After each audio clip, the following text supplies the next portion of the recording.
que la paix soit surtout bien guidée. Bon, très rapidement, Inch'Allah. En fait, il y a une chose que j'avais oublié de rappeler tout à l'heure là. C'est le repentir, le retour à l'islam. Voilà. C'est de retourner à Dieu, revenir à Dieu. Donc c'est quelque chose qu'il ne faut pas négliger. C'est quelque chose de très important parce que c'est quelque chose quand même, c'est un acte qui fait prescription sur tout ce qu'on a pu faire comme mal, comme péché avant d'accomplir cet acte. Le retour à l'islam, c'est le fait d'embrasser l'islam, revenir à Dieu. Tout ce qu'on a pu faire avant comme péché, voilà, c'est effacé. C'est une, en fait, ça fait prescription sur tout ça. La hawla wa la quwwata illa billahi al-aliyyil azim. Bon. Donc il ne faut pas oublier ça. Il ne faut pas prendre ça à la légère. Vous voyez, même à l'époque du messager d'Allah sallallahu alayhi wa sallam, il y a eu un homme qui, en fait, avant de se repentir, il avait par exemple tué sa fille, une petite fille. En fait, bon, c'était par respect à leur coutume, à leur culte. Tout ça, donc, mais c'est quelque chose qui l'a toujours un peu tourmenté. Après qu'il ait fait cet acte, ça l'avait tourmenté. Donc, quelque chose de monstrueuse. La hawla wa la quwwata illa billahi al-aliyyil azim. Oui, même en Inde. En Inde, il y a des gens, oui, il y a pas très longtemps, ils faisaient ça sous prétexte que, comme eux, ils ont comme tradition, en fait, bon, du moins dans le village où ils faisaient ça, la peur, par exemple, de devoir dépenser énormément, parce qu'en fait, c'est la famille de la fille qui fait les dépenses. Ce n'est pas l'homme qui fait les dépenses, mais c'est surtout la famille de la fille. Donc les gens, ayant peur de ça, ils sacrifiaient les filles, ils les enterraient. Voilà, tout petites déjà.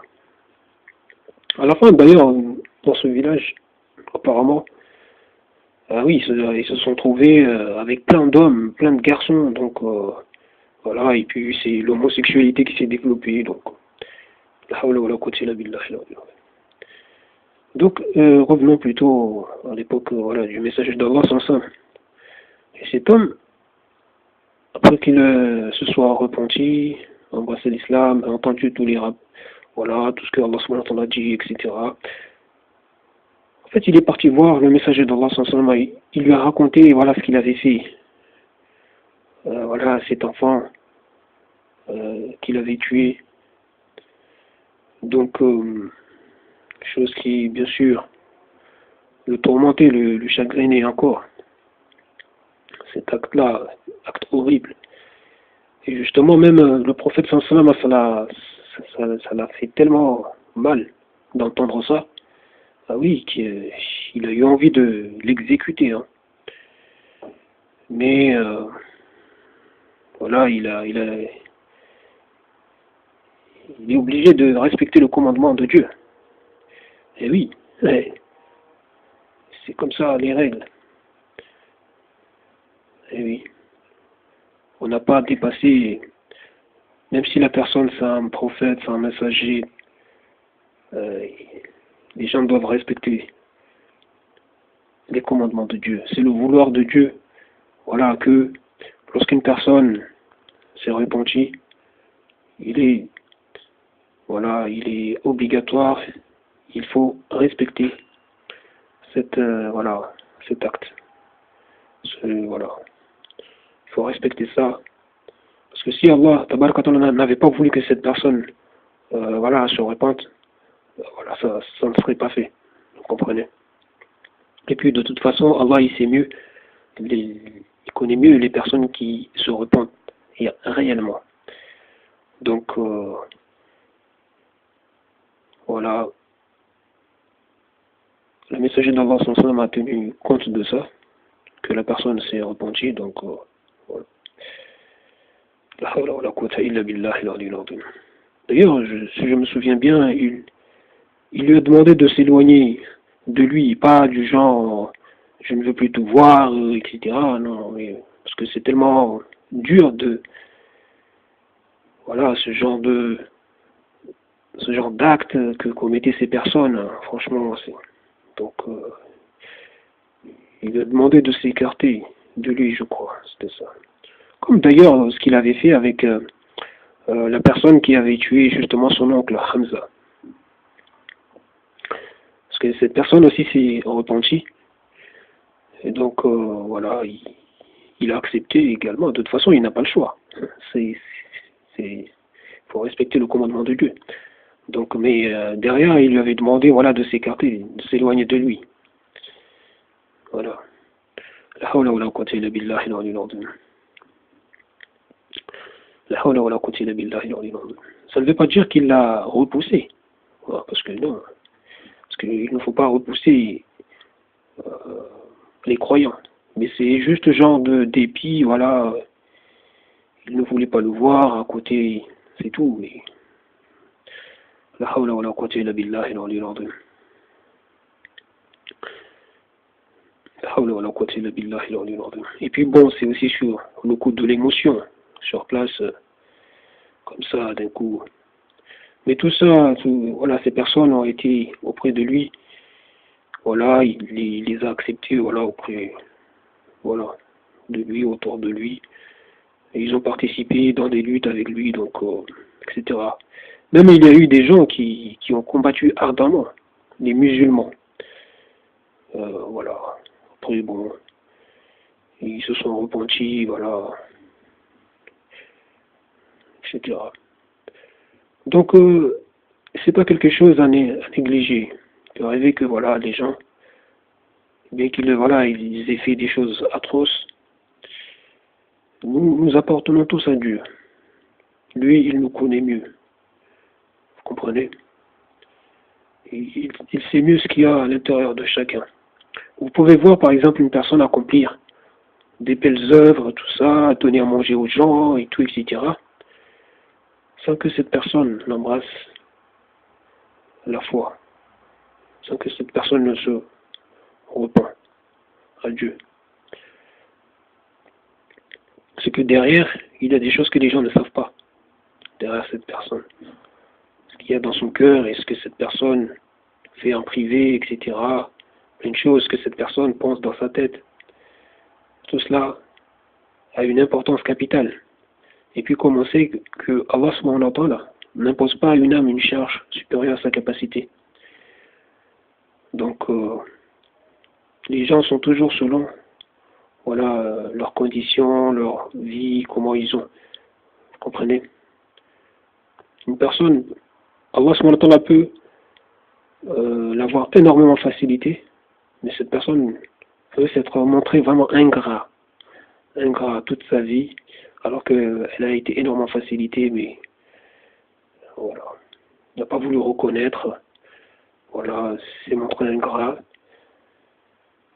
La hawla wa la quwwata illa billahi al-aliyyil azim. Ingrate, donc a vécu comme ça, même si la personne donnait par exemple, comme je l'ai dit tout à l'heure, nourrissait des gens, etc., mais n'a pas vu la facilité qui lui a été accordée, etc., etc. C'est, voilà, a fait plutôt partie des gens qui ont soutenu la corruption. Vous comprenez? Parce que le fait de ne pas soutenir la cause de Dieu, etc., ne pas suivre la voie, donc c'est faire partie des gens qui soutiennent la corruption. Même si on fait des œuvres charitables, etc., etc., mais ça ne change rien du tout. La hawla wa la quwwata illa billahi al-aliyyil azim. Donc il ne faut pas oublier tout ça. Après, il peut y avoir par exemple une personne qui a vécu, qui a connu une vie très difficile, très dure. Donc plein de choses qui l'ont tourmenté dans sa tête, donc, etc., depuis son enfance, donc, derrière, à mener une vie de voyou, par exemple, etc. Voilà.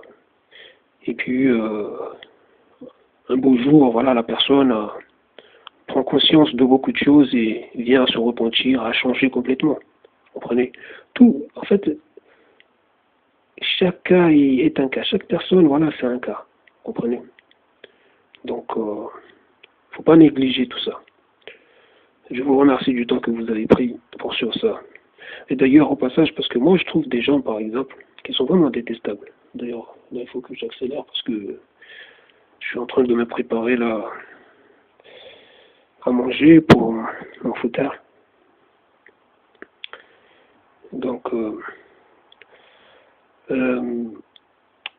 qu'est-ce que je disais? Oui, il y a des gens, par exemple, qui sont là parce que il y en a, ils ont fait de la prison pendant des années ou quelques mois, ou donc ça les regarde de haut, parce que bon, la personne s'est repentie, donc mais les gens viennent à les regarder de haut. Genre, toi, t'étais un voyou hier, là, aujourd'hui, tu viens parler des gens de l'islam, tu te prends pour qui? Tout ça, ça n'a pas de sens, ça. Ça n'a pas de sens. Ça n'a absolument pas de sens. En plus, cette personne peut être meilleure que vous, au niveau sincérité, au niveau de l'accomplissement des œuvres, tout ça. Oui. Cette personne peut être meilleure que la personne qui n'a jamais mis les pieds en prison. Vous comprenez? Parce que la personne, lorsqu'elle a compris, elle a vu qu'elle s'est trompée, elle avait pris des mauvais chemins, etc., s'est repentie. Donc derrière, c'est montré droit, sincère. Alors que vous, peut-être, voilà, vous n'avez pas eu la même vie, etc. Mais vous êtes là, laxiste, pas très reconnaissant, voilà, de la facilité qui vous a été accordée, vous avez pris toutes les tentations, ou même si vous ne les avez pas pris, mais c'est pas pour autant qu'il faut regarder, parce que Allah, subhanahu wa ta'ala, il nous connaît le mieux. Il sait mieux qui, qui, qui est bien guidé, qui suit sa voie comme il faut, donc il faut arrêter de regarder les gens de, voilà. En plus, cette personne, c'est par exemple ce genre de personne, peut par exemple, en étudiant le djinn, parce que bon, la personne peut vous donner tellement de leçons que, vous comprenez? Donc il faut faire attention à ce que vous dites, parce que déjà, même des fois, il y en a, euh, par le fait justement de rejeter que l'autre peut-être a compris mieux que eux, on va jouer sur la carte de la délinquance ou du passé, alors que ça, il faut l'oublier. Tiens, toi, hier, tu étais, je sais pas quoi, aujourd'hui, tu viens. Ça n'a pas de sens, tout ça. L'essentiel, c'est ce que la personne fait aujourd'hui. Une fois que la personne s'est repentie, elle est terminée.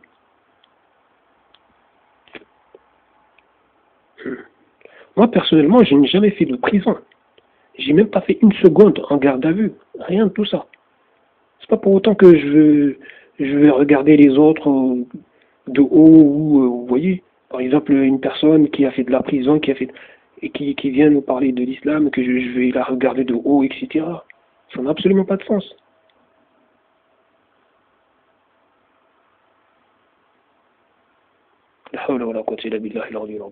Mais bon, les gens sont tellement. Mais en fait, c'est souvent chez les gens qui n'ont pas d'argument.